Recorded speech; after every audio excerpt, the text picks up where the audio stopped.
Grace, can I have a moment? Yes, mother-in-law. I'm on a break from work, so it's all good. What can I do for you? Well, Betty is divorcing and moving back here, and her boyfriend, Carl Anderson, will come with her. What? Betty got divorced?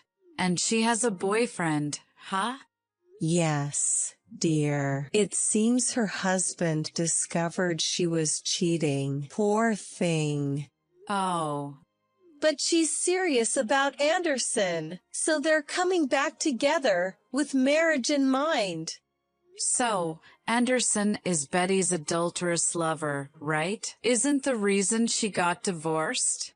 Well, that's part of it. We don't know what happens in our lives. No, I think it's pretty standard for a married person not to cheat. A mother always supports her daughter's love life, even if it involves infidelity. But... All right, enough with the nitpicking. I can hardly get to the main point with you.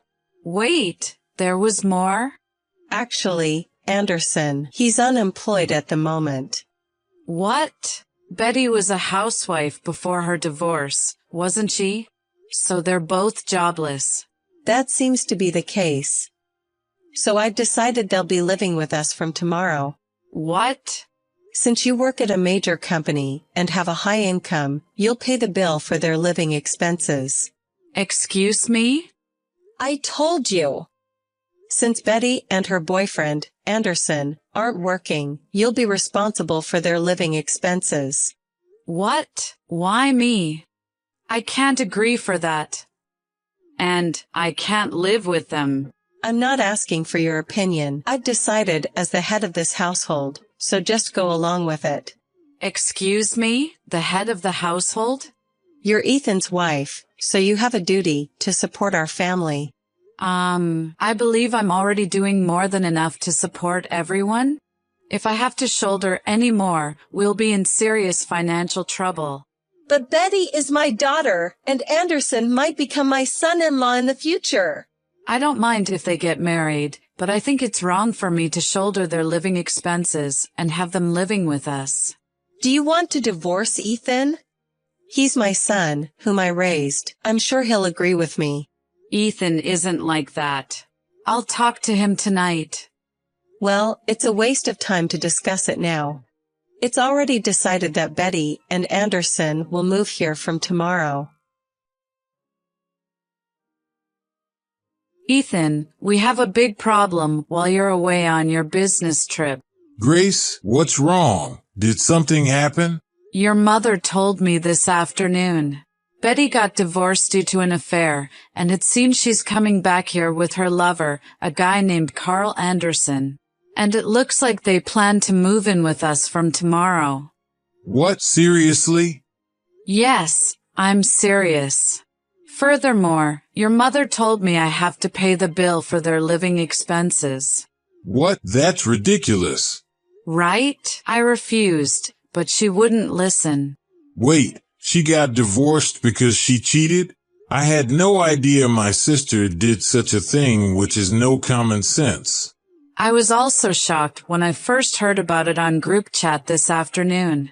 Mom has always been overly loved Betty. It's seen as wrong by society. If it's Betty, it can't be helped, or Betty is special, so it's okay. It's really troubling for us who should be advising her because we can't have a reasonable conversation.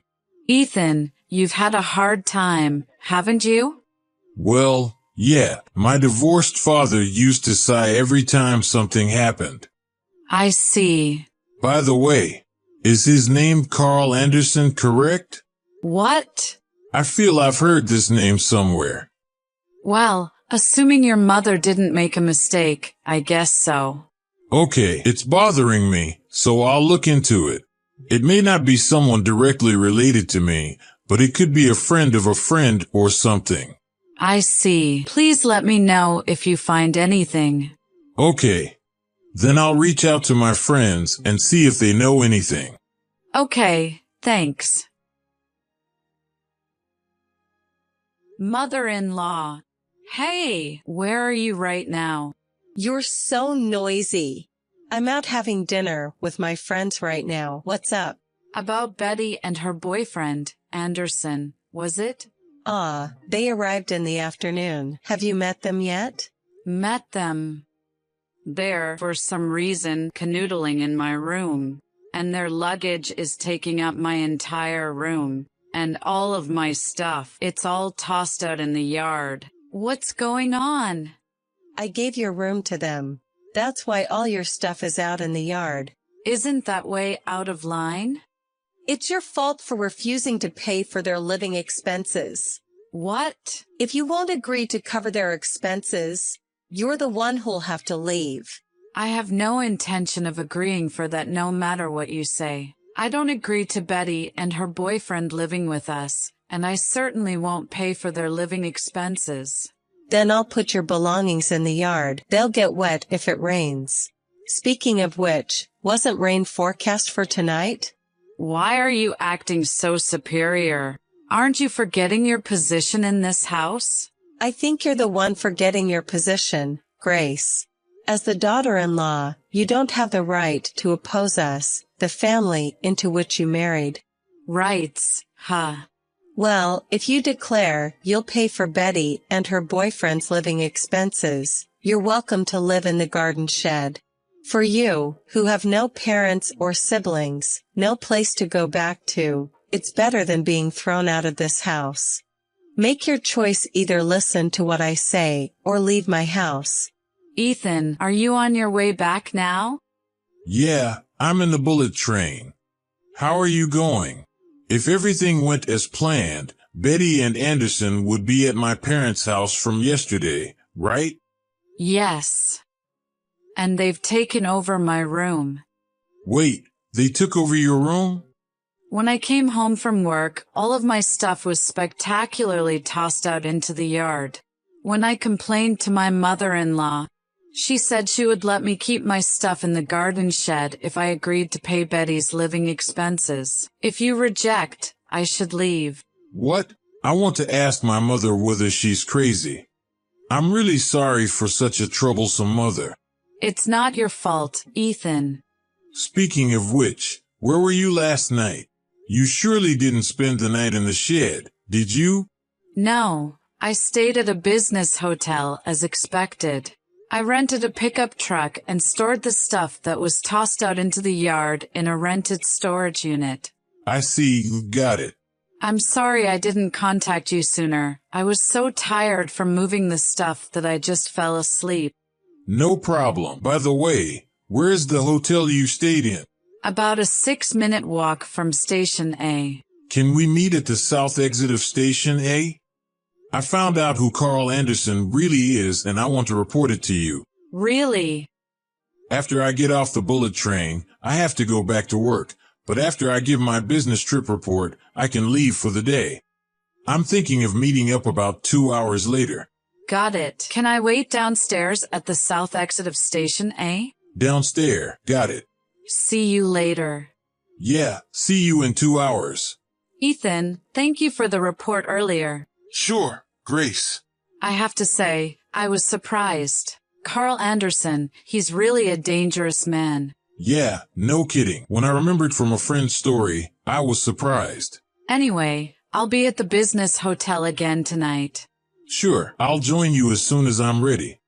Grace, have you finally made up your mind? About what?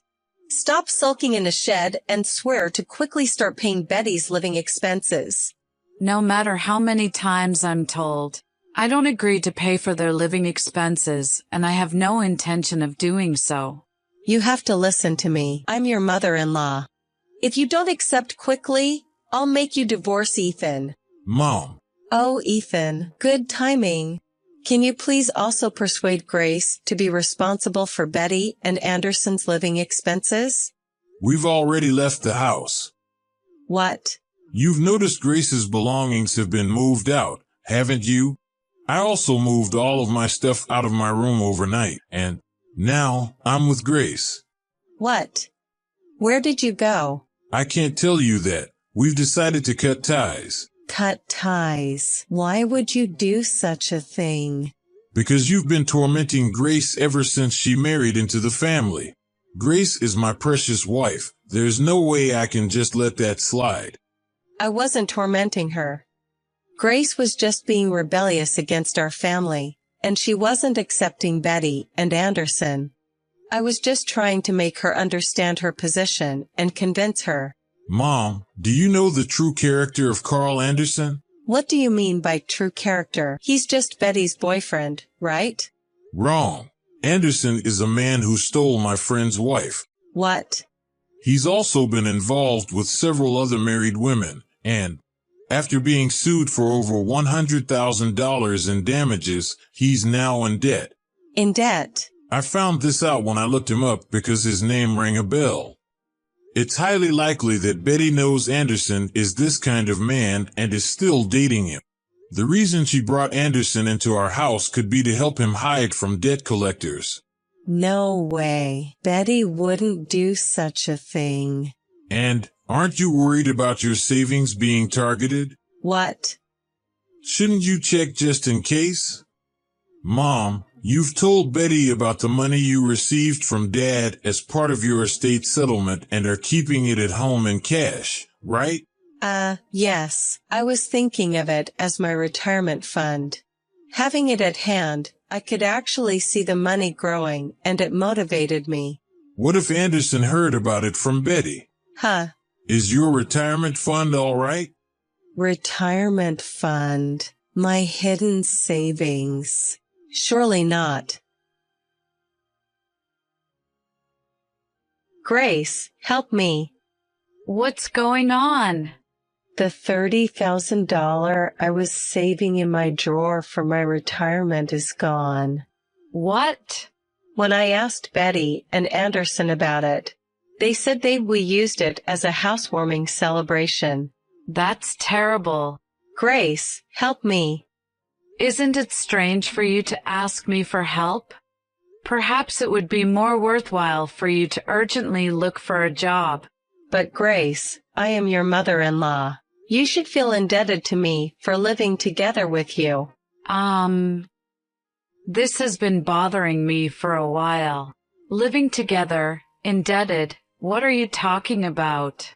Well, because you don't have any parents or siblings, so I'm living with you as a substitute mother and letting you take care of me. Indeed, I lost my parents and I was an only child, so I have no siblings. I'm working hard to make a living, and I could easily find a place to go home if I rent a place. And the place to go home I rented turned out to be the house I was kicked out of. What? You mean you're the renter, Grace? Yes. Didn't we talk about this? Ethan moved into the single-family house I've been renting since I was single after we got married, and was it 2 months later? You lost your home due to the divorce from your old husband and suddenly showed up one day with movers, and you've been squatting ever since. No way. Let me continue the story. If I, the renter, move out, it means canceling the lease for that house. What? So, the end of this month is the moving out day. Please tell Betty and Anderson to start preparing to leave immediately. I can't do that. Where are we supposed to go? Even the $30,000 for my retirement was used up. And I didn't know Anderson was such a terrible man. Grace. It's too late. Goodbye.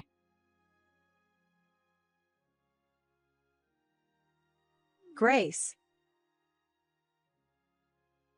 First, it is about Carl Anderson. After revealing his deeds to the Ethan's friend, whom he had stolen his wife, notifications were quickly spread to all involved parties. The next day, he, and strangely enough, Betty too, were taken somewhere in a black van. As the debt payments seem to be paying on schedule every month, it looks like things have turned out all right on that front. On the other hand, my mother-in-law. She has lost both her home and her breadwinner, and she finally acknowledged her dire situation. To secure her basic needs, she managed to find live-in employment. However, Seemingly she acts out by bossing around her colleagues who are younger than her and doing other inappropriate behaviors, so she's begun a countdown to being fired, yet she appears to have no clue about it.